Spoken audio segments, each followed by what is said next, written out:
6 चल रहा था, चैप्टर नंबर 6। और चैप्टर नंबर 6 बहुत लेंथी चैप्टर नहीं है, कुछ छोटे छोटे टॉपिक हैं, स्वप्रेरण, अन्योन्य प्रेरण, भंवर धारा, स्वप्रेरकत्व, अन्योन्य प्रेरकत्व, और कुछ बेसिक फार्मूले भी हैं, डेरिवेशन भी है कि किसी चालक को एक समान चुंबकीय क्षेत्र में चलाने पर उसके सिरों पर प्रेरित विद्युत वाहक बल, चालक को घूर्णन गति कराने पर उसमें सिरों पर प्रेरित विद्युत वाहक बल, लेकिन उनसे संबंधित डेरिवेशन कम पूछा जाता है, ठीक है, उनके फार्मूले पूछे जाते हैं।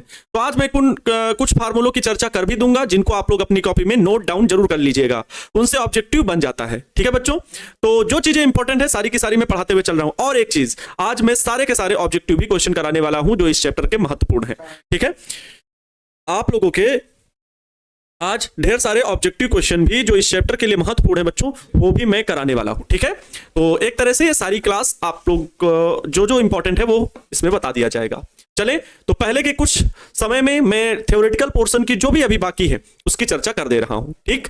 और एक चीज, आप लोगों का क्रैश कोर्स जैसे ही बच्चों खत्म होगा उसके बाद क्वेश्चन बैंक सीरीज लॉन्च की जाएगी, ठीक है, जिससे कि आपके क्वेश्चन बैंक, वैसे तो रिवीजन क्लासेस चल रही हैं, उनमें क्वेश्चन बैंक के क्वेश्चंस आ रहे हैं बीच बीच में, कुछ टीचर्स अपनी तरफ से जो इंपॉर्टेंट क्वेश्चन लग रहे हैं वो पढ़ा रहे हैं, लेकिन फिर से एक प्रॉपर क्वेश्चन बैंक सीरीज ला करके आप सभी को बताया जाएगा कि कैसे कितने दिन तक क्वेश्चन बैंक सीरीज चलेगी, ठीक है। तो आप लोग याद रखिएगा, अब मेहनत करना एकदम बांध लीजिए, एक ही मंत्र अपना बना लीजिए, क्योंकि बच्चों अगर जिसने अपने आप को खर्च किया है उसी को लोगों ने गूगल पर सर्च किया है। आज का समय आपको आगे महान बना सकता है, फिर दोबारा लौट करके इंटर की परीक्षा नहीं आने वाली, ठीक है। तो क्योंकि 1 फरवरी से, ये नहीं जो सोचना कि मेरा तो सर 2 फरवरी को बायोलॉजी है, मेरा तो इस दिन बायोलॉजी फिजिक्स है, ऐसा नहीं। आपका जिस भी दिन एग्जाम हो या ना हो, आप ये बस इतना जान लीजिए कि 1 फरवरी से बिहार बोर्ड इंटर परीक्षा शुरू हो रही है। तो 1 फरवरी मतलब 31 जनवरी तक समय मत मानिए, 25 जनवरी तक आप अपना समय मानिए। और आज हो गई 10 दिसंबर, 25 दिसंबर के बाद 25 जनवरी के बीच मात्र 1 महीने का समय बचेगा आपके पास। इसलिए बच्चों याद रखें कि अपनी तैयारी को एकदम मजबूत कर लीजिए, कहीं से भी आपको कोई कमी लग रही हो तो अभी सुधरने का पूरा अवसर है, बाद में अवसर नहीं आएगा। खुद को बांध लीजिए एकदम, कामों के ऊपर ध्यान, जितने भी आपके पास काम हो भाई उतना ही ध्यान दीजिए जितना आवश्यक हो। घर पे बोल दीजिए कि 2 महीने आप मुझे अपने देने दीजिए, ठीक है।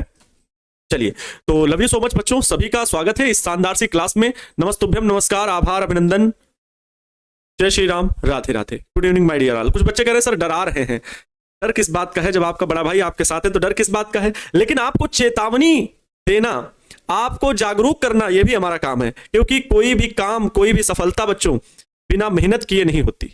इसलिए सफलता पाने के लिए मेहनत करना जरूरी है, और अब मेहनत से पीछे भागोगे तो फिर गलत बात है।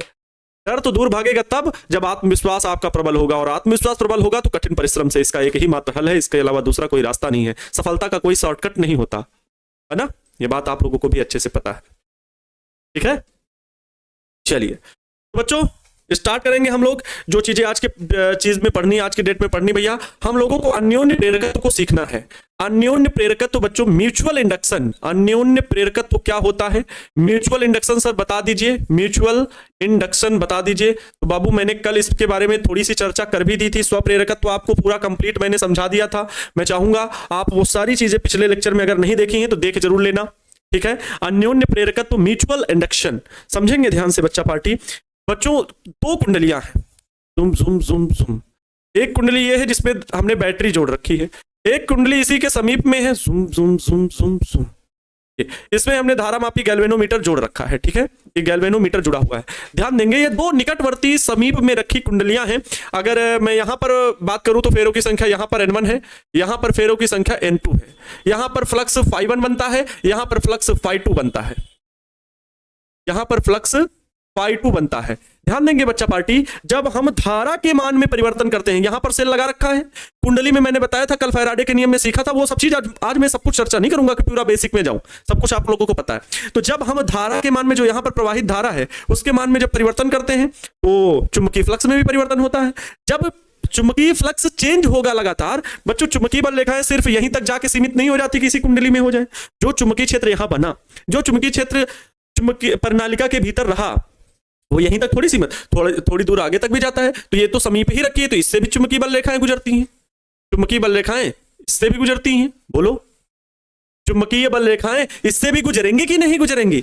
हाँ सर गुजरेंगी। तो बच्चों अब अगर चुंबकीय फ्लक्स गुजर रहा है तो चुंबकीय फ्लक्स में क्या होगा, परिवर्तन होगा, और चुंबकीय फ्लक्स में जब परिवर्तन होता है तो एक प्रेरित विद्युत वाहक बल इसके सिरों पर उत्पन्न हो जाता है, जिससे एक प्रेरित धारा उत्पन्न होती है। अर्थात बच्चा पार्टी यहां पर भी इसमें धारा मापी में विक्षेप उत्पन्न हो जाता है, अपने आप एक स्वतः धारा प्रवाहित होने लगती है जिसे प्रेरित धारा कहते हैं। लेकिन ये प्रेरित धारा कैसे आई? प्रेरकत्व के कारण आई। कौन सा प्रेरकत्व? अन्योन्य प्रेरकत्व, म्यूचुअल इंडक्शन। देख करके केवल प्रेरित हो गया। जैसे आप लोगों में कई ऐसे दोस्त होंगे, आप अपने दोस्त को देख करके प्रेरित होंगे कि मेरा दोस्त पढ़ने में बहुत अच्छा है, तो मैं क्यों ना मेहनत करूं कि मेरी भी पढ़ाई बेहतरीन हो जाए, मैं भी उतना मेहनत करके कल आऊंगा।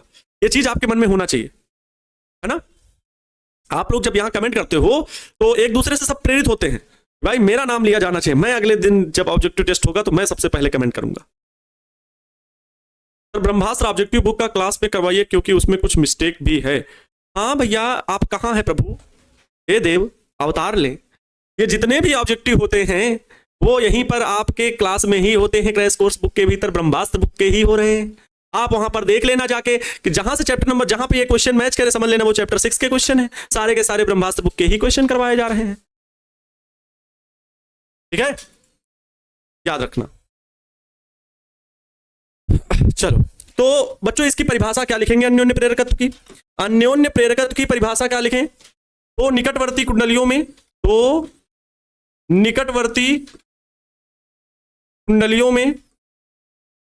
कुंडलियों में किसी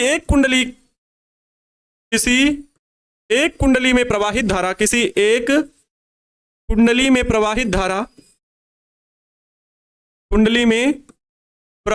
धारा के मान में परिवर्तन करने पर, प्रवाहित धारा के मान में परिवर्तन करने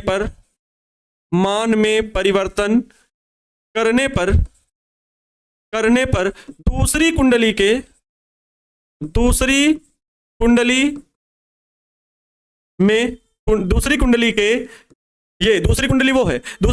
चुंबकीय फ्लक्स में परिवर्तन होता है। क्या होता है? दूसरी कुंडली के चुंबकीय फ्लक्स में परिवर्तन होता है। चुंबकीय फ्लक्स में परिवर्तन होता है। चुंबकीय फ्लक्स में परिवर्तन होता है। इस परिवर्तन होता है जिससे कुंडली में एक प्रेरित धारा प्रवाहित होती है, जिससे कुंडली के सिरों में प्रेरित विद्युत वाहक बल उत्पन्न होता है, जिससे कुंडली के सिरों पर प्रेरित विद्युत वाहक बल उत्पन्न होता है। प्रेरित विद्युत वाहक बल उत्पन्न होता है और कुंडली में धारा प्रवाहित होती है, और कुंडली में प्रेरित धारा प्रवाहित होती है, और कुंडली में प्रेरित धारा प्रवाहित होती है, प्रेरित धारा प्रवाहित होती है। इस घटना को प्रवाहित होती है, इस घटना को अन्योन्य प्रेरकत्व कहते हैं। बोलो, बहुत बढ़िया सर। इस घटना को अन्योन्य प्रेरकत्व कहते हैं। क्या कहते हैं बाबूजी? अन्योन्य प्रेरकत्व कहते हैं, म्यूचुअल इंडक्शन कहते हैं। अन्योन्य प्रेरकत्व। अब जब तक लिख नहीं लेंगे तब तक आप लोग की तरफ मुड़ करके नहीं देखेंगे। अन्योन्य प्रेरकत्व कहते हैं। बोलो, याद हुआ कि नहीं? आप लोगों को क्या ये परिभाषा अन्योन्य प्रेरकत्व की क्लास में ही याद हो गई कि नहीं? अन्योन्य केमिस्ट्री फिजिक्स हार्ड है भैया जी, आपने शुरू से नहीं पढ़ा, नहीं, ये हार्ड शब्द नहीं दिखता। आपने फर्स्ट ईयर नहीं पढ़ा, आपने रेस्ट ईयर समझा, तो केमिस्ट्री फिजिक्स तो हार्ड लगेगा ही, हार्ड लगेगा ही। आप उस चीज को पहचानने से इनकार कर दोगे, मैं कहता हूं आपके अपने परिवार का, या आप ही बहुत छोटे में आपके पड़ोसी कोई चाचा हैं, वो 15 साल से बाहर रह रहे हूं, 10 साल से बाहर रह रहे हूं, और आप 15 साल के हो गए, आप उन्हें ना देखे हो, और अचानक से जब आए कि अब हम कौन है पहचानू, तो आप पहचानने से इनकार कर देंगे, हमें तो पता ही नहीं है ना, क्योंकि वो तो पहले से थे ना, लेकिन आपने पढ़ा नहीं, उन्हें देखा नहीं। वही चीज यहां पर है। फिजिक्स और केमिस्ट्री ऐसे सब्जेक्ट हैं जो हर एक क्लास में पढ़ना जरूरी है। अगर क्लास में मिस किया तो फिर बाद में यही होता है, हार्ड है तो क्या ही किया जाए। मतलब आप लोगों ने लापरवाही कर दी 9th और 10th में, 11th में रट्टा मार के कैसे करके 10th पास हुए, फिर 11th में अरे छोड़ो, कौन फिजिक्स पढ़े, केमिस्ट्री ये बड़े हार्ड है, मैथ पढ़ लेते थोड़ी देर बायो पढ़ लेते हैं, थोड़ी देर हिंदी पढ़ लेते हैं, इंग्लिश पढ़ लेते हैं। आपने लापरवाही की, लापरवाही का नतीजा बहुत खराब होता है। चलो ज्यादा बात नहीं करेंगे। अच्छा, इसको बताओ, दो निकटवर्ती कुंडलियों में किसी एक कुंडली में प्रवाहित धारा के मान में आगे आपको याद है कि नहीं? प्रेरण और प्रेरकत्व दोनों एक ही हैं। चुंबकीय प्रेरण की घटना अलग है, जो कि बताया गया क्या है, प्रेरित धारा उत्पन्न होती, लेकिन उन्हीं से बना है प्रेरकत्व। प्रेरण की घटना से ही प्रेरकत्व बना है। आप कहेंगे सर क्या अन्योन्य प्रेरकत्व और स्वप्रेरकत्व एक है? नहीं, दोनों घटनाएं अलग अलग हैं। तो प्रेरण शब्द से ही प्रेरकत्व बना है, प्रेरण से ही प्रेरकत्व बना है, लेकिन स्वप्रेरकत्व और अन्योन्य प्रेरकत्व अलग है। तो प्रेरण को प्रेरकत्व कह सकते हैं, प्रेरण को प्रेरकत्व कह सकते हैं। चलो अच्छा, अब ये हो गया अन्योन्य प्रेरकत्व। बच्चों इसी में आता है अन्योन्य प्रेरण गुणांक। इसकी परिभाषा याद है ना? हंसी मजाक साइड में रखना, याद की बात करो। याद है? यस सर कमेंट करिए। दो निकटवर्ती कुंडलियों में किसी एक कुंडली में प्रवाहित धारा के मान में परिवर्तन करने पर, हम परिवर्तन इसमें कर रहे हैं, परिवर्तन करने पर दूसरी कुंडली के चुंबकीय फ्लक्स में परिवर्तन होता है, में परिवर्तन हो जाता है फ्लक्स में, जिससे कुंडली के सिरों पर प्रेरित विद्युत वाहक बल उत्पन्न होता है, उसी के सिरों पर, और कुंडली में एक प्रेरित धारा प्रवाहित होती है। इस घटना को अन्योन्य प्रेरकत्व कहते हैं। ठीक है,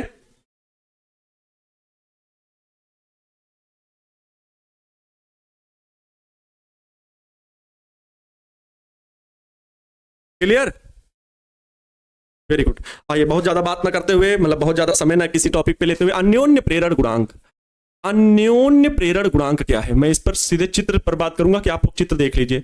अन्योन्य प्रेरण गुणांक, बच्चों चित्र देखना, ठीक है? मैं आप माना फलाना धमाका लिख सकते हो ना थोड़ी बातें, क्योंकि आप इसका फर्स्ट फार्मूला मुझे समझाना है चित्र से। बच्चों जो ये द्वितीय कुंडली में प्रेरित विद्युत वाहक जो चुंबकीय फ्लक्स में परिवर्तन है, जो दूसरी कुंडली में चुंबकीय फ्लक्स में कुल परिवर्तन हो रहा है वो कितना, φ2, लेकिन कुल की मैं बात कर रहा हूं, तो फेरों की संख्या अगर n2 तो n2 φ2 कुल फ्लक्स में परिवर्तन होगा। ये किस पर निर्भर करता है? तो प्राथमिक कुंडली में जो धारा प्रवाहित हो रही है I1, उसमें उसके मान में हो रहे परिवर्तन पर निर्भर करता है। अर्थात द्वितीय कुंडली में कुल चुंबकीय फ्लक्स में परिवर्तन जो n2 φ2 है, जो n2 φ2 है वो बच्चों डिपेंडेंट है प्राथमिक कुंडली में प्रवाहित धारा के, है ना? अब यहां से अगर n2 φ2 इज इक्वल टू, अगर हम यहां से अनुक्रमानुपातिक चिन्ह हटा करके इस बराबर का चिन्ह लगाएंगे तो एक नियतांक आएगा जिसे हम लिखते हैं m से I1। यहां पर m की वैल्यू अगर हम निकालें तो m इज इक्वल टू होगा n2 φ2। अच्छा पहले ये तो बता दें ये m क्या है। यहां m एक अनुक्रमानुपातिक नियतांक है, एक अनुक्रमानुपातिक नियतांक है, अनुक्रमानुपातिक नियतांक है, जिसे अन्योन्य प्रेरण गुणांक कहते हैं। जिसे क्या कहते हैं? जिसे अन्योन्य प्रेरण गुणांक कहते हैं, अन्योन्य प्रेरण गुणांक कहते हैं, अन्योन्य प्रेरण गुणांक कहते हैं बच्चा पार्टी। इसका सूत्र क्या हो जाएगा ध्यान से देखना। अर्थात बच्चों यहां से अगर हम m की वैल्यू निकालें तो m बराबर क्या मिलेगा, n2 φ2 अपान में I1 मिलेगा, n2 φ2 अपान में I1 मिलेगा। कोई कल का फार्मूला स्वप्रेरकत्व का बता सकता है? स्वप्रेरकत्व का अगर बच्चा पार्टी याद दिलाऊं तो L स्वप्रेरण गुणांक जहां पर पढ़े थे L is equal to n φ upon में I, लेकिन वहां पर एक ही कुंडली थी ना, तो एक ही कुंडली का फ्लक्स, एक ही कुंडली की धारा, यहां पर दो चीजें हैं तो इसलिए, लेकिन सूत्र वैसे ही है। देखो n φ I, ये स्वप्रेरण गुणांक है या स्वप्रेरकत्व, ये अन्योन्य प्रेरकत्व या अन्योन्य प्रेरण गुणांक है। ये बात याद रखना, m को अन्योन्य प्रेरण गुणांक या अन्योन्य प्रेरकत्व भी कहते हैं, याद रखेंगे, ठीक है? ठीक है, तो m is equal to n2 φ2 upon में I1, L is equal to clear, okay. ये फार्मूले याद रखना, ये अन्योन्य प्रेरकत्व। तो मात्रक क्या होगा सर? मात्रक इसका हेनरी ही होगा, मात्रक इसका भी हेनरी होगा, जैसा कि कल उसका मात्रक बताया तो विमा बताया था, ठीक वैसे इसके लिए भी है, ठीक उसके लिए भी ये होगा। बताइए क्लियर हुआ? जी सर क्लियर है, एकदम एक एक बात क्लियर है। आइए बच्चों आगे मैं भंवर धारा से रिलेटेड बात करता हूं, भंवर धाराओं से संबंधित बात कर लेता हूं जो कि बहुत ज्यादा जरूरी है। तो आप लोग भंवर धारा के बारे में समझेंगे। भंवर धारा, भंवर धारा क्या होती है? ठीक है बच्चा पार्टी, ईडी करंट इसे इंग्लिश में बोलते हैं ना, eddy current, eddy current, eddy current, okay. ये भंवर धाराएं क्या होती हैं बच्चों? जब किसी भी एक समान चुंबकीय क्षेत्र में, मान लो ये एक समान चुंबकीय क्षेत्र फैला हुआ है, ध्यान से देखो छापो सुल्तानों, एक एक का ध्यान इधर रहना चाहिए, ठीक है? एक एक का ध्यान इधर ही रहना चाहिए, समझ रहे? मेरे पास श्री कृष्ण जैसी शक्ति नहीं तो पार्थ में आप सभी को बताता, मैं क्या करता, मैं पूरी पृथ्वी को, जिस प्रकार श्री कृष्ण भगवान जब अर्जुन को उपदेश दे रहे थे तो पूरी अन्य व्यवस्थाओं को रोक दिया था, सारी सृष्टि को स्थिर कर दिया था, वैसे ही हम भी करते, आपके ध्यान को सब जगह भटकने से रोक देते, सिर्फ हमारे लेक्चर को आप ध्यान से सुनते। लेकिन क्या करें, वो शक्ति हमारे पास नहीं है। वैसे हमारे पास स्टील की रॉड है जो उन्हीं के द्वारा दी गई थी, ठीक है वो मेरे पास है, और वो ना ही आप लोग उसको बुलाएं क्लास में तो बेहतर है, उस चीज को आप लोग ना ही बुलाएं तो बेहतर है, नहीं तो जान लीजिए बच्चों ये कोई भी चालक है, कहीं पर भी एक समान चुंबकीय क्षेत्र ये बी फैला हुआ है, एक समान चुंबकीय क्षेत्र है, इसमें चालक, इस चालक को अगर हम धातु का है, इसको हम इसमें ले जा रहे हैं चुंबकीय क्षेत्र में, या इससे बाहर ला रहे हैं, इसके अंदर ले जा रहे हैं, इसके बाहर ले जा रहे हैं, इसके अंदर ले जा रहे हैं, इसके बाहर ला रहे हैं, चालक को हम इसमें गति करा रहे हैं, तो प्यारे बच्चों इसमें भंवर धाराएं उत्पन्न हो जाती हैं। इसमें क्या उत्पन्न हो जाती हैं? भंवर धाराएं उत्पन्न हो जाती हैं। भंवर धाराएं, ये भंवर धाराएं क्यों बोली जा रही हैं बच्चों? जो इनमें मुक्त इलेक्ट्रॉन है ना, धातु में उपस्थित जो मुक्त इलेक्ट्रॉन है, वो जैसे ही बाहर जाते हैं तो उनमें चुंबकीय बल कम हो जाता है, तो ये गोल गोल घूम जाते हैं, भैया लौटने लगते हैं अपने मार्ग में, फिर अंदर लाते हैं, फिर तो ये कहा जाता है कि जब किसी चुंबकीय क्षेत्र में किसी चालक को चलाया जाता है, वो या तो परिवर्ती चुंबकीय क्षेत्र हो, अर्थात चुंबकीय क्षेत्र का मान बदल रहा हो लगातार, या परिवर्ती चुंबकीय क्षेत्र में चालक को रखा जाता है, तो चालक में धारा उत्पन्न होती है जो जल में उत्पन्न भंवर धाराओं के समान होती है, इसलिए इसे भंवर धारा कहते हैं। इसलिए इसे क्या कहते हैं बच्चों? भंवर धारा कहते हैं। तो इसको हमें अपनी कॉपी में ठीक इसी प्रकार से लिख लेना होगा, ठीक है, ठीक इसी प्रकार से लिख लेना होगा। चलो एक साथ लिखते हैं, हमारे साथ में आप लोग चाहो तो लिख सकते हो भंवर धाराओं के लिए। क्या? जब किसी आकृति के चालक को, जब किसी आकृति के चालक को जब किसी आकृति के चालक को चुंबकीय क्षेत्र में चलाया जाता है, चुंबकीय क्षेत्र में चलाया जाता है, चुंबकीय क्षेत्र में चलाया जाता है, या परिवर्ती चुंबकीय क्षेत्र में उसे रखा जाता है, या परिवर्ती चुंबकीय क्षेत्र में, परिवर्ती चुंबकीय क्षेत्र में रखा जाता है, ठीक है, रखा जाता है, परिवर्ती चुंबकीय क्षेत्र में रखा जाता है, ठीक है। सर साइक्लोट्रॉन पूछ सकते हैं क्या? साइक्लोट्रॉन पूछा जा सकता है, क्यों नहीं पूछा जा सकता जब आपके सिलेबस में है? क्योंकि बच्चों जैसा कि मॉडल पेपर में ट्रांसफार्मर को दिया गया, तो ट्रांसफार्मर जरूरी नहीं कि फिर ट्रांसफार्मर आए बच्चों, मॉडल पेपर एक संदेश होता है, इसी के अकॉर्डिंग ठीक इसी पैटर्न पर प्रश्न पत्र बनेगा। मतलब न्यूमेरिकल वाले भी ऑब्जेक्टिव होंगे, साथ ही साथ सरल प्रश्न भी। अगर आपने मॉडल पेपर के 70 में से 35 प्रश्न आपने स्वयं से बना लिए हैं, तो मान लीजिए आपकी तैयारी बढ़िया चल रही है, बस आप रिवीजन लगातार करते हैं, कोई भी क्लास मिस न करें, कोई भी अपनी सेल्फ स्टडी में लापरवाही ना करें। दूसरा, अगर मॉडल पेपर के लघुत्तरीय प्रश्न आपके 20 में से 10 बन गए हैं, 7 बन रहे हैं पूरे, 6 बन रहे हैं पूरे, 8 पूरे बन रहे हैं, 2-3 नहीं बना पा रहे हैं, तो इसका मतलब कुछ आपको मेहनत करने की जरूरत है।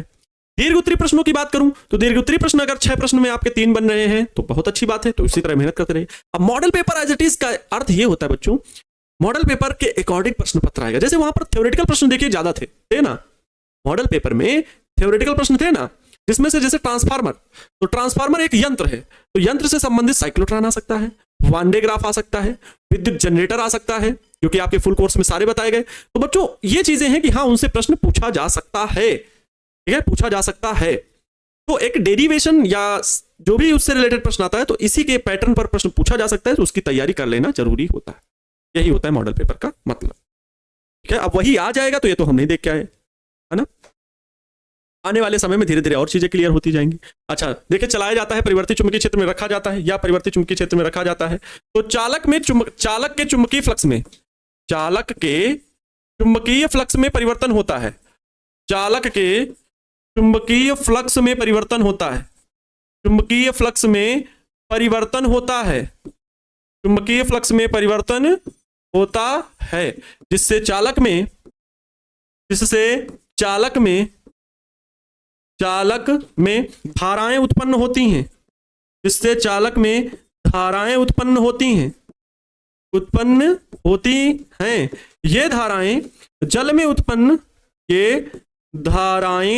जल में उत्पन्न भंवर धाराओं के समान होती हैं, जल में उत्पन्न भंवर धाराओं के समान होती हैं, भंवर धाराओं के समान होती हैं, के समान होती हैं, जल में उत्पन्न भंवर धाराओं के समान होती हैं, इसलिए इन्हें भंवर धाराएं कहा जाता है। वाह भाई, इसलिए इन्हें भंवर धाराएं कहा जाता है।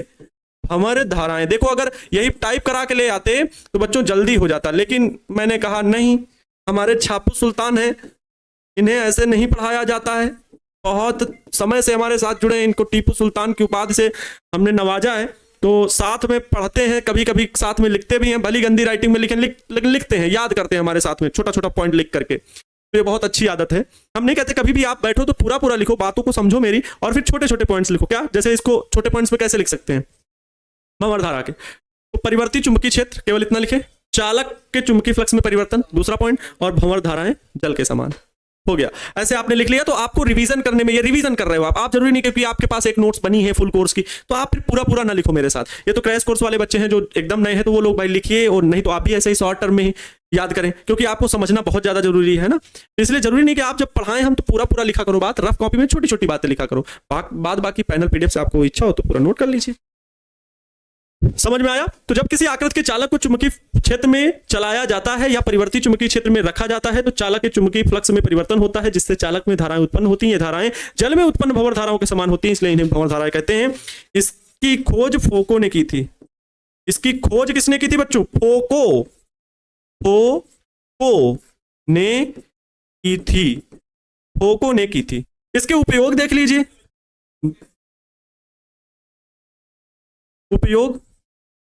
उपयोग क्या हो सकते हैं भंवर धाराओं के? तो इस भंवर धाराओं का उपयोग बच्चों प्रेरण भट्टी में धातु को पिघलाने के लिए किया जाता है। तो प्रेरण भट्टी में धातु को पिघलाने के लिए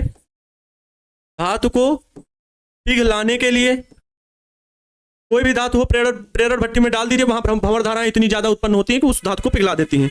दूसरा, वैद्युत ब्रेक का इस्तेमाल होता है भंवर धाराओं की सहायता से। वैद्युत ब्रेक में क्या होता है? रेलगाड़ियों को रोकने के लिए। आप इतना लिख दीजिए। हो गए, भंवर धाराओं के उपयोग भी हो गए, क्योंकि कल मैंने एक स्लाइड ली थी जिसमें भंवर धारा बताना था, है ना।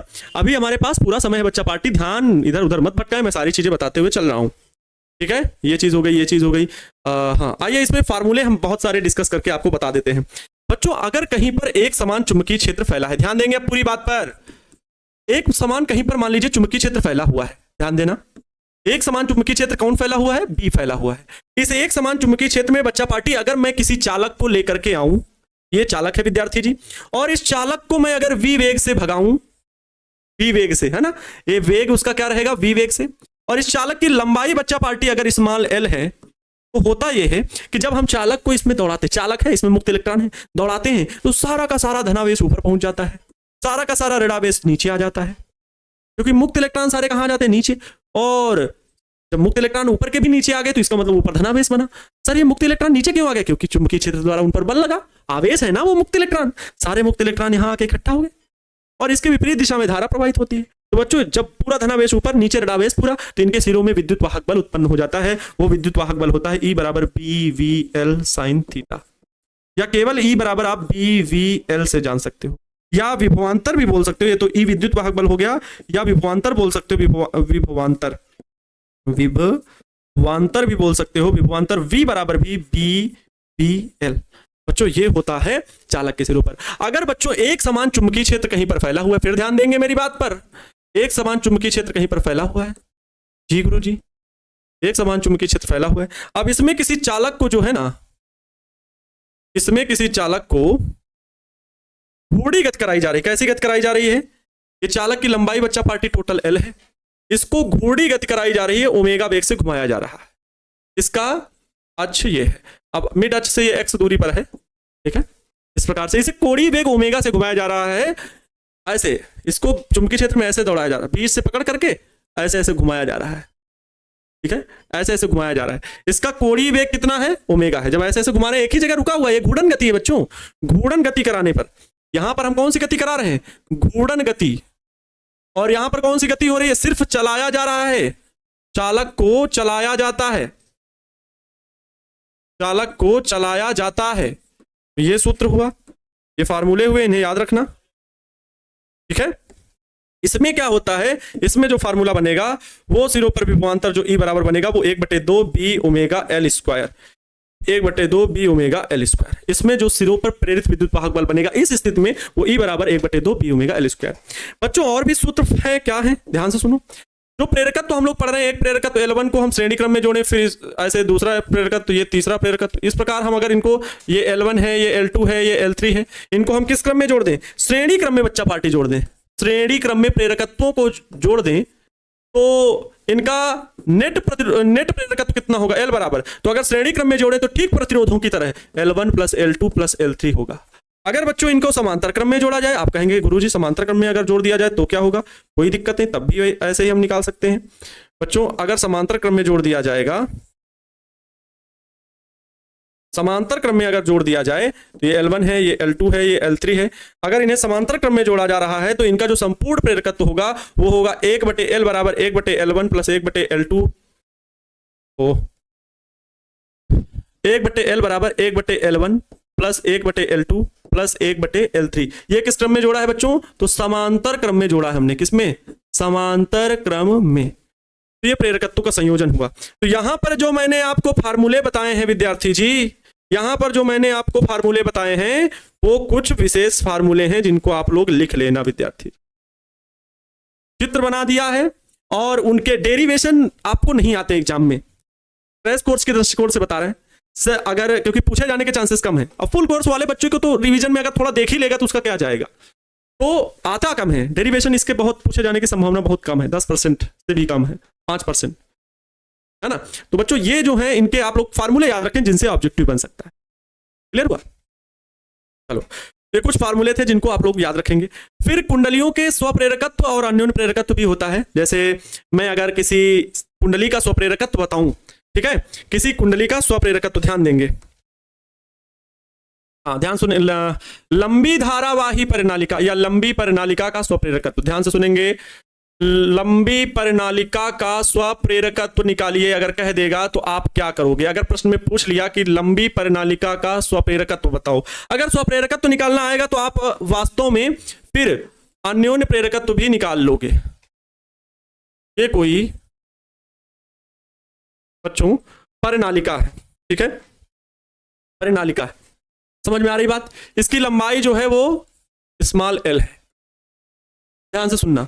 अगर हम कहें कुंडली के सिरों पर जिससे कुंडली के ये जो परिनालिका है इसमें उत्पन्न चुंबकीय क्षेत्र, तो परिनालिका में भाई इसमें धारा प्रवाहित हो रही होगी, तो परिनालिका में उत्पन्न चुंबकीय क्षेत्र, उत्पन्न चुंबकीय क्षेत्र, किसी को सूत्र याद है कितना होता था, P बराबर म्यू नॉट N I अपान में स्मॉल l, याद है, म्यू नॉट N I। बच्चों इसमें I एम्पियर की धारा प्रवाहित हो रही है, इसमें फ्लक्स बन रहा है, गुजर रहा है, वो चीज आपको पता है, धारा के मान में परिवर्तन हो रहा है, स्वप्रेरकत्व के गुण हो रहे। हमें तो स्वप्रेरकत्व चाहिए, तो स्वप्रेरकत्व L बराबर होता है N फाई अपान में I, यही होगा, N फाई कैपिटल लिखो या स्मॉल लिखो, N फाई अपान में I। तो हमें फाई चाहिए भैया, फाई, तो अर्थात परिनालिका से बद्ध चुंबकीय फ्लक्स कितना है, इसमें कुल फेरों की संख्या कितनी मान लीजिए, कैपिटल N है। परिनालिका से बद्ध चुंबकीय फ्लक्स, परिनालिका से बद्ध चुंबकीय फ्लक्स, परिनालिका से बद्ध चुंबकीय फ्लक्स, तो आप कहेंगे सर फाई बराबर होता है बी ए, परिनालिका का क्षेत्रफल जो है वो ए है, तो फाई इक्वल टू बच्चा पार्टी बी की वैल्यू क्या है, म्यू नॉट। अच्छा कुल फ्लक्स बताना है, तो कुल फ्लक्स तो एन हो जाएगा ना, बोलो। अच्छा रुक जाओ, अभी हम एन फाई बाद में रख लेंगे। Mu naught phi equal to mu naught N I upon में एल, ये बी की वैल्यू होगी और इनटू में है ए, तो ए लिखिए, कोई दिक्कत किसी को कोई तकलीफ नहीं होगी। तो कुंडली का स्वप्रेरकत्व या परिनालिका में, परिनालिका का स्वप्रेरकत्व क्या होगा, ध्यान से सुनना, परिनालिका का स्वप्रेरकत्व, ध्यान से सुनना कैसे आ गया, इतना आसान है, L is equal to N phi upon में आई। बच्चों एन कुल फेरों की संख्या, फाई की वैल्यू ये टोटल है, तो एन गुड़े, बच्चों ये टोटल लिखा हुआ है, एन गुड़े म्यू नॉट एन आई ए अपान में एल होल अपान में, क्योंकि एन फाई ये टोटल हुआ, अपान में ये आई है, आई। विद्यार्थी जी गौर करेंगे कि ये आई से आई मर जाएगा, यहां पर विद्यार्थी जी बनेगा क्या, यहां पर बनेगा एन और एन स्क्वायर हो जाएगा, तो म्यू नॉट एन स्क्वायर और इनटू का ये ए अपान में ये एल, यही तो बनेगा, mu naught N square into A into का एल। विद्यार्थी जी यही स्वप्रेरकत्व हो गया। L equal to mu naught n square A upon में L। ये स्वप्रेरकत्व लंबी प्रणालिका का इतना स्वप्रेरकत्व होगा इतने हेनरी। तो विद्यार्थी जी ये एक डेरिवेशन हो जाएगा किसी लंबी प्रणालिका का स्वप्रेरकत्व का।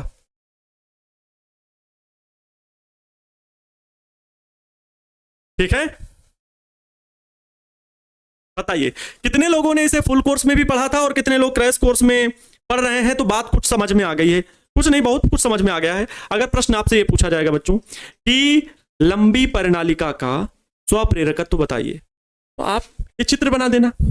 इसमें हम माने कि आई एम्पियर की धारा प्रवाहित हो रही है, इसका लंबाई L है, ठीक है, इसमें फेरों की संख्या N है। तो बताओ लंबी प्रणालिका का चुंबकीय क्षेत्र क्या होता है। अब यही है क्रैश कोर्स में भाई, ये सूत्र आपको प्रकट हुआ लग रहा होगा ना, ये लग रहा होगा कि ये सूत्र सर कहां से प्रकट हुआ। तो बच्चों एम्पियर के परिपथीय नियम से किसी लंबी प्रणालिका के अक्ष पर चुंबकीय क्षेत्र बताया जाता है, ये अक्ष पर उत्पन्न चुंबकीय क्षेत्र बताया जाता है और ये सूत्र आता है। कहेंगे सर वो क्यों नहीं बताए थे, क्योंकि इतना ज्यादा पूछा नहीं गया। क्रैश कोर्स का मतलब होता है आपके परीक्षा में लड़ सकने वाले प्रश्नों को बताना, उनको याद कराना, उनको क्लास के भीतर करवाना।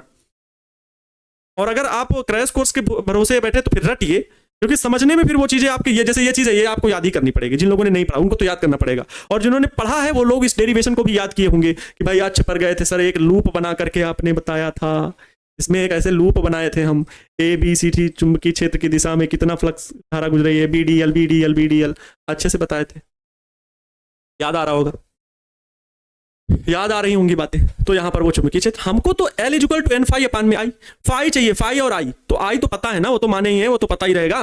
फाई इक्वल टू होता है बी ए, तो पहले बी पता है, ए इसके गुणा में रख दिया, फाई इक्वल टू बी ए, हो गया, रख दिया, वैल्यू आ गया। समझ में आ गया। अब देखिए, हाँ कोई बात नहीं, कोई बात नहीं, सब चीजें समझ में आ जाएंगी। बताइए क्लियर है। 1080 पिक्सल पे देख रहा हूं, धन्यवाद भाई।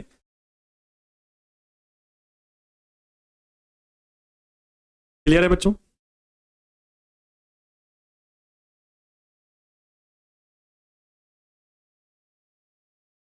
ना।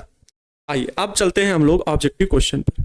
पहला ऑब्जेक्टिव क्वेश्चन, चुंबकीय फ्लक्स का एसआई मात्रा क्या है। चुंबकीय फ्लक्स विद्यार्थी जी जो है, चुंबकीय फ्लक्स की अगर हम बात करें तो फाई इज इक्वल टू, चुंबकीय flux phi is equal to B A cos theta. ये चुंबकीय फ्लक्स का सूत्र याद रखना।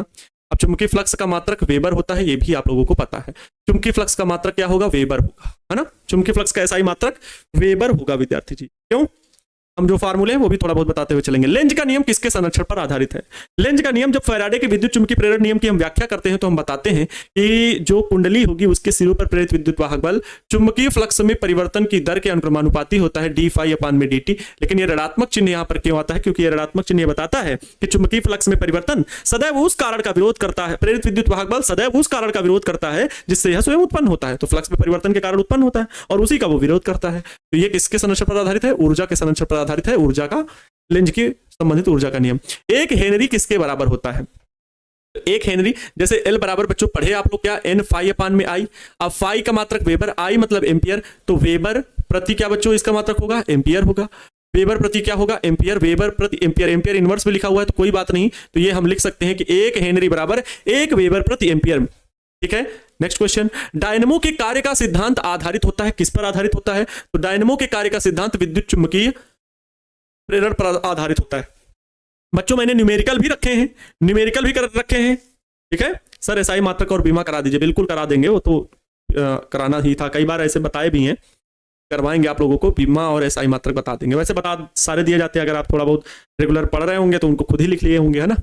कौन सी भौतिक राशि का एसआई मात्रक हेनरी होता है। तो स्वप्रेरकत्व का और अन्योन्य प्रेरकत्व का दोनों होता है। तो ये चीजें याद रखिए, हालांकि सभी चैप्टर का एक जगह अगर आप लिख लेंगे तो बहुत अच्छा रहेगा ना। क्या एसआई मात्रक कौन सा, कौन सी भौतिक राशि का एसआई मात्रक हेनरी। तो स्वप्रेरकत्व और अन्योन्य प्रेरकत्व दोनों का होता है, ए और बी दोनों का। नेक्स्ट, इनमें से कौन स्वप्रेरकत्व का मात्रक नहीं है। हेनरी तो है, वेबर प्रति एम्पियर भी है, वेबर प्रति मीटर -2 ये नहीं है, ये वोल्ट सेकंड इनवर्स भी होगा, वोल्ट सेकंड इनवर्स भी होगा, ये नहीं होगा, मीटर -2 नहीं होगा। नेक्स्ट, अन्योन्य प्रेरक सिद्धांत पर आधारित क्या है? ट्रांसफार्मर भी अन्योन्य प्रेरक सिद्धांत पर आधारित है।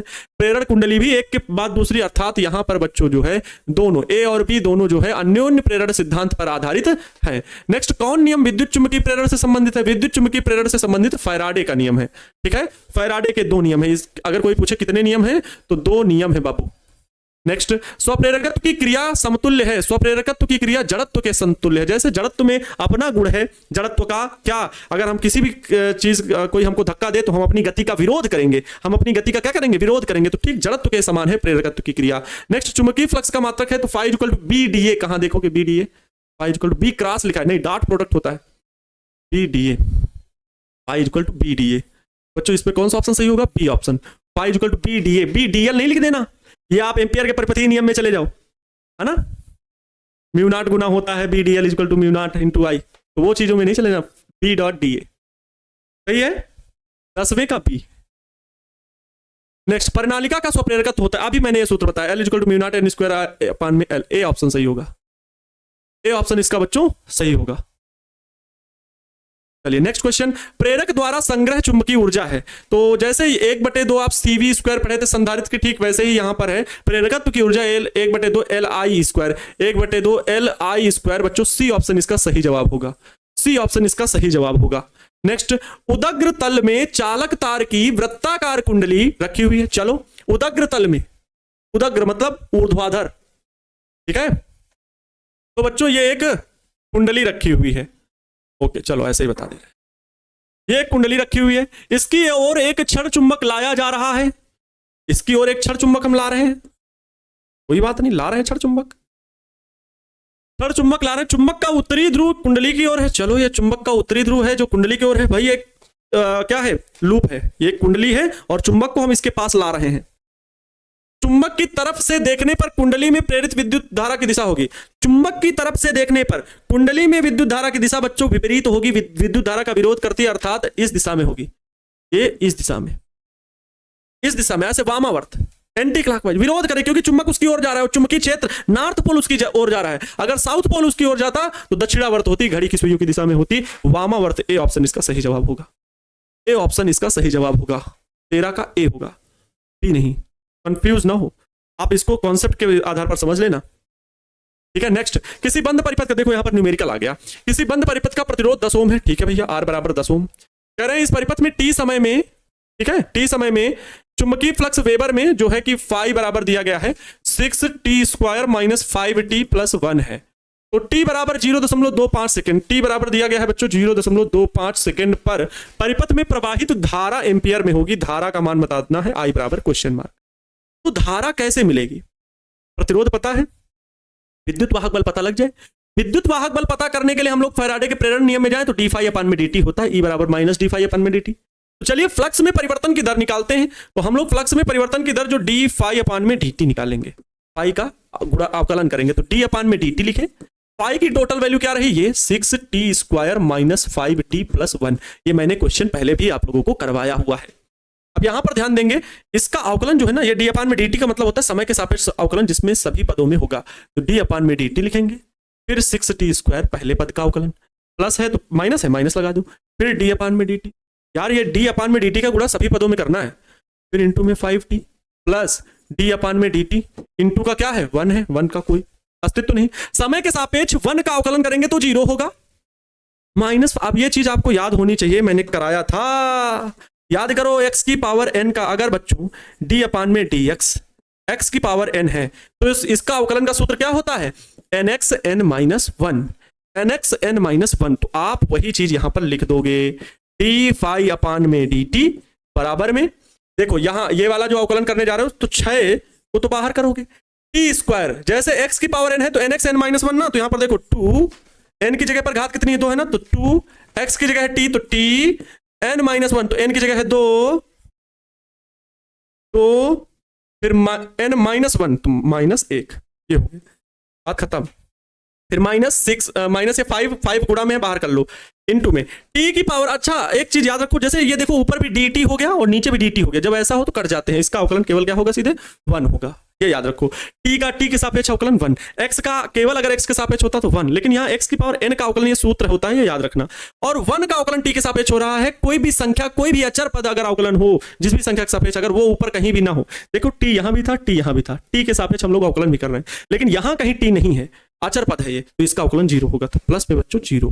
तो यहाँ केवल क्या मिलेगा, डी फाई अपान में डी टी बराबर 6 दूना 12, और ये इंटू में टी मिलेगा, क्योंकि 2 की घात 1 में 1 ही बचेगा, तो 12 टी, माइनस का बच्चों केवल ये 5 मिलेगा, प्लस 0 हटा दीजिए, बराबर, ध्यान देना 12 टी बराबर इन्होंने क्या कहा है 0.25, 0.25 का मतलब होता है बच्चों 1/4। सहमत हो इस बात से, क्योंकि दशमलव हटाओगे नीचे 100 बनाओगे, 25 चौको 100, तो 1/4, यहाँ पर 12 1/4, माइनस का बच्चों 5 लिखेंगे, 4 3 12, अब ये मिलेगा क्या 3 - 5, इसके बराबर क्या -2 मिलेगा, अर्थात बच्चों डी फाई अपान में डी टी बराबर आया -2।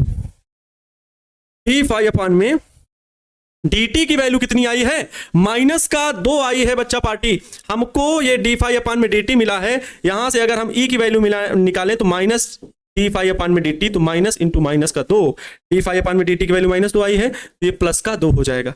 जो विद्युत वाहक बल है वही विभव होता है, तो हम लोग जानते हैं धारा के लिए I बराबर V अपान में R, V मतलब E अपान में R, तो I बराबर V, E की वैल्यू कितनी है 2/R की वैल्यू कितनी है 10, 2 पंचे 10, 1/5 आई, या ऐसे लिख सकते हो 2/10 है, भाग दीजिए, या फिर एक अंक बाद इधर दशमलव लगा दीजिए 0.2, अरे भाई 10 लिखा हुआ है, इसका दशमलव भिन्न में लिखा हुआ है, दशमलव बदलिए 0.2, तो I बराबर 0.2 एम्पियर हो जाएगा। जरा देखिए कौन सा ऑप्शन सही, 0.2 एम्पियर, बच्चों बी ऑप्शन इसका सही जवाब होगा। इसका कौन सा ऑप्शन सही जवाब होगा, बी ऑप्शन सही जवाब होगा, 14 का बी ऑप्शन सही होगा। हल कर लेना एक बार, क्योंकि न्यूमेरिकल वाला प्रश्न था। नेक्स्ट, प्रेरण कुंडली जनित्र होती है कैसी, उच्च वोल्टता होती है, उच्च वोल्टता होती है प्रेरण कुंडली जनित्र में। नेक्स्ट, यांत्रिक ऊर्जा को वैद्युत ऊर्जा में बदलने के लिए हमें प्रयोग करता है बच्चों दिष्ट धारा मोटर, दिष्ट धारा डायनमो, ठीक है, यांत्रिक ऊर्जा को विद्युत ऊर्जा में बदलने के लिए। डायनमो के कार्य का सिद्धांत है विद्युत चुंबकीय प्रेरण पर, विद्युत चुंबकीय प्रेरण पर डायनमो के कार्य का सिद्धांत आधारित है। विद्युत चुंबकीय प्रेरण की घटना खोजी गई थी बच्चों, फैराडे द्वारा खोजी गई थी, ठीक है। नेक्स्ट, 1 हेनरी बराबर होता है तो 10 की घात 3 मिली हेनरी के बराबर, mh का मतलब मिली हेनरी, 19 का ए। लेंज का नियम संबंध है, लेंज का नियम ऊर्जा से संबंध है बच्चों। नेक्स्ट, पास पास रखी कुंडलियों के एक युग्म को अन्योन्य प्रेरकत्व 1.5, अन्योन्य प्रेरकत्व m बराबर 1.5 हेनरी दिया गया है। इनमें से एक कुंडली वैद्युत धारा शून्य से बढ़ते हुए बच्चों I1 धारा जो है वो कह रहे हैं शून्य से बढ़ते हुए, ठीक है, तो टोटल में डेल्टा I बराबर अगर लिखूं, डेल्टा I बराबर I2 - I1 होता है। शून्य से बढ़ते हुए ऐसा लिखा है, शून्य से बढ़ते हुए 0.5 सेकंड में 20 एम्पियर हो जाती है, मतलब I2 जो है 20 एम्पियर में 0 - 20 ही होगा, अर्थात बच्चों डेल्टा I बराबर 20 एम्पियर लिखेंगे। याद रखना, क्योंकि धारा में परिवर्तन हो रहा है कितने समय में, सेकंड समय, डेल्टा T बराबर कितना दिया गया है, या कह लो केवल T बराबर 0.5 सेकंड में, ये 0.5s लिखा हुआ है। तो दूसरी कुंडली से फ्लक्स बंधता में परिवर्तन है, दूसरी कुंडली में फ्लक्स आपको बताना है। बच्चों आप लोगों को पता है m इक्वल टू, आप लोगों ने ये पढ़ा N2 अपान में I1, यही पढ़ा N2 अपान में I1, लेकिन I1 का मतलब यहां पर है कि डेल्टा I धारा में कितना परिवर्तन हुआ, ठीक है। तो विद्यार्थी जी हमें तो φ2 बताना है, फेरों की संख्या दी नहीं गई है, तो आप सीधे ये लिखोगे, यहां पर लिख दे रहा हूं N2 अपान में डेल्टा I, डेल्टा I, इस सूत्र को आप लोगों को लगाना है, अप्लाई करना है, हल करेंगे। हम लोगों को φ2 बताना है, तो φ2 बराबर m डेल्टा I, समय का कोई प्रयोग ही नहीं है, और N2 फेरों की संख्या दी नहीं गई, m की वैल्यू कितनी दी गई है 1.5, इंटू डेल्टा I की वैल्यू कितनी दी गई है 20, दशमलव हटाओ 1 लिखो, आगे एक अंक है, 1 0 बढ़ाओ 0, 15 दूना 30 आ गया। तो φ2 की वैल्यू, φ2 मतलब फ्लक्स की वैल्यू 30 वेबर आ गया। 30 वेबर कोई ऑप्शन है, हाँ भैया बी ऑप्शन है, बी ऑप्शन इसका सही जवाब हो जाएगा, इसका सही ऑप्शन हो जाएगा बी, 21 का बी। नेक्स्ट क्वेश्चन, चुंबकीय फ्लक्स जो कुंडली से जुड़ा है बच्चों वो 0.1 सेकंड में, यहाँ पर टी का यूज देखो है कि नहीं, देखो यहाँ पर समय दिया गया था मान, लेकिन कोई यूज नहीं था। यही होता है न्यूमेरिकल में कि फार्मूले में देखिए क्या जरूरत है, नहीं जरूरत है तो छोड़िए उसको, जरूरी नहीं कि हर एक चीज का वैल्यू लगेगा ही, ठीक है। तो ये याद नहीं कि इसको लेकर के कंफ्यूज रहो, अरे भैया समय पता नहीं कहाँ रखेंगे, आंसर वह आ ही नहीं रहा है, मतलब आप प्रैक्टिस नहीं किए हो। अब यहां हो सकता है लगे, यहां पर कह रहे हैं कि चुंबकीय फ्लक्स जो कुंडली से जुड़ा है 0.1 सेकंड में 1 वेबर से 0.1 वेबर तक परिवर्तित होता है। अब इसको देखो, यहां पर अगर हम डेल्टा फाई बराबर निकालें तो कह रहे हैं 1 वेबर से 0.1 वेबर तक परिवर्तित होता है, तो डेल्टा फाई बराबर बच्चों φ2 - φ1 होगा। φ2 की वैल्यू कितनी कह रहे हैं 0.1 वेबर होता है, माइनस कितने 1 वेबर से, 1 वेबर से 0.1 वेबर तक परिवर्तित होता है, तो 0.1 जब 1 में घटेगा तो बच्चों ये आएगा 0.9, 0.9, ये डेल्टा फाई की वैल्यू आ गई। हमसे पूछे प्रेरित विद्युत वाहक बल, तो ई बराबर बच्चों होता है माइनस का डेल्टा फाई अपान में डेल्टा टी, ये डेल्टा टी ही मान लो, डेल्टा टी। अच्छा हाँ, यहाँ पे माइनस का 0.9 आएगा, देख लो आप ही, -1 लिखा हो, 0.1 प्लस का है, ये -1 वो है, ये माइनस का आएगा, तो -0.9 बटे डेल्टा टी की वैल्यू कितनी है 0.1। यहाँ पर ध्यान दो, दशमलव मर गया, केवल क्या बचा 9, तो ई बराबर क्या आएगा 9 वोल्ट, ई बराबर 9 वोल्ट, बी ऑप्शन सही हो जाएगा, ई बराबर क्या आएगा 9 वोल्ट। नेक्स्ट, अच्छा ये तो आंसर सीट है, हो गया बच्चों, आपके सारे सवाल मैंने करा दिए। ये चैप्टर अब खत्म होता है। कल बच्चों मोस्ट इंपॉर्टेंट चैप्टर शुरू होगा प्रत्यावर्ती धारा का, इसका प्रत्यावर्ती धारा, इलेक्ट्रिक करंट जो की है ना, प्रत्यावर्ती धारा, ये आपको बताया जाएगा, ठीक है, कल की क्लास में। तो आज की क्लास आप लोगों का 6वां चैप्टर खत्म हो गया है, अब ये 7वां चलने जा रहा है, तो 15 चैप्टर पढ़ने हैं और इसी लास्ट दिसंबर तक खत्म भी करना है ना, लास्ट दिसंबर तक बच्चों खत्म करने हैं सारे चैप्टर। और 7वें चैप्टर में हम लोग महत्वपूर्ण बातें डिस्कस करेंगे। अभी 2 दिन 3 दिन इसका क्लास चलेगा, 2 दिन मतलब लगभग चलेगा प्रत्यावर्ती धारा का, 1 दिन या 2 दिन, 2 दिन हाँ, क्योंकि ऑब्जेक्टिव मिला करके 2-3 दिन चल जाएगा।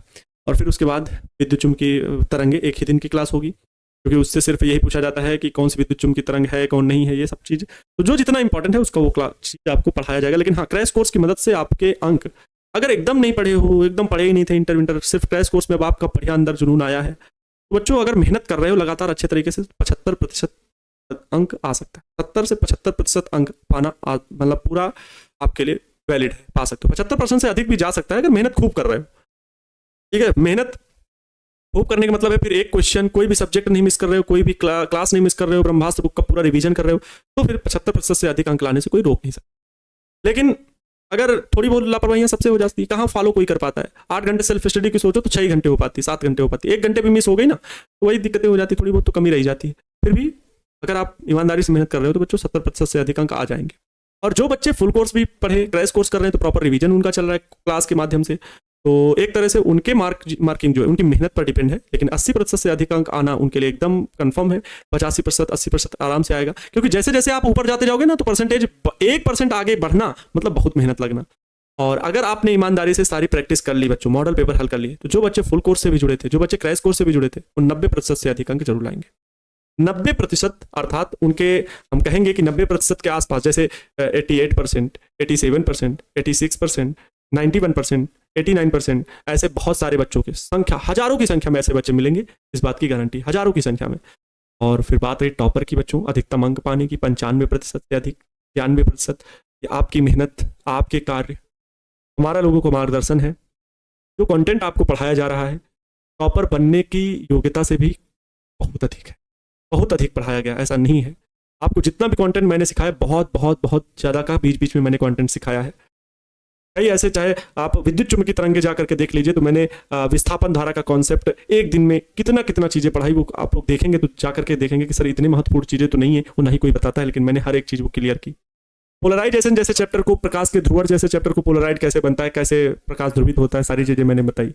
व्यतिकरण वाले चैप्टर में उसका डेरिवेशन हो, कैसे भी हो, मतलब बहुत सारी चीज़ों को मैंने आप सभी के सामने ला करके रखा, जो कि आपके सिलेबस में तो है, लेकिन जल्दी कोई इस पर ध्यान नहीं देता है, लेकिन आपके ज्ञान को बढ़ाने के लिए मैंने ये चीज़ें की थी, है ना। तो फुल कोर्स के अकॉर्डिंग तो आप लोगों का पूरी चीज़ें क्लियर ही हैं। अगर क्रैश कोर्स कर रहे हो तो इससे भी बहुत मदद मिलेगी, ठीक है। और बस मेहनत करते जाइए बच्चों, हम लोगों का सपना जरूर पूरा होगा। हम तो बस उस दिन का इंतजार करेंगे जब आप लोगों को कॉल आएगी और हमें सूचित करेंगे कि सर हम टॉपर वेरिफिकेशन के लिए बुलाए गए हैं। बस इतनी ही खुशी में, टॉपर बनना न बनना बच्चों ईश्वर के हाथ में है, लेकिन टॉप 400, क्योंकि पता है बिहार बोर्ड में बुलाया जाता है कितने, 400 बच्चों को टॉप किया, तो 400 में आप लोगों की मेहनत जाएगी, है ना, वहाँ जाएगी, आप लोग पहुँचोगे, मुझे उम्मीद है पूरी, है ना, पूरी उम्मीद है। माँ तेरे पसीने के हर एक बूंद को मैं मोती सा चमकाऊंगा, तो सपने बड़े देखना, उसे पूरा करके मैं दिखाऊंगा। लग चुकी है तलब मंजिल की, खुद को आग में झोंक देंगे, ठोकरें कहती हैं मारा जाएगा, हौसले कहते हैं देख लेंगे। अभी सो मच, जय हिंद, वंदे मातरम।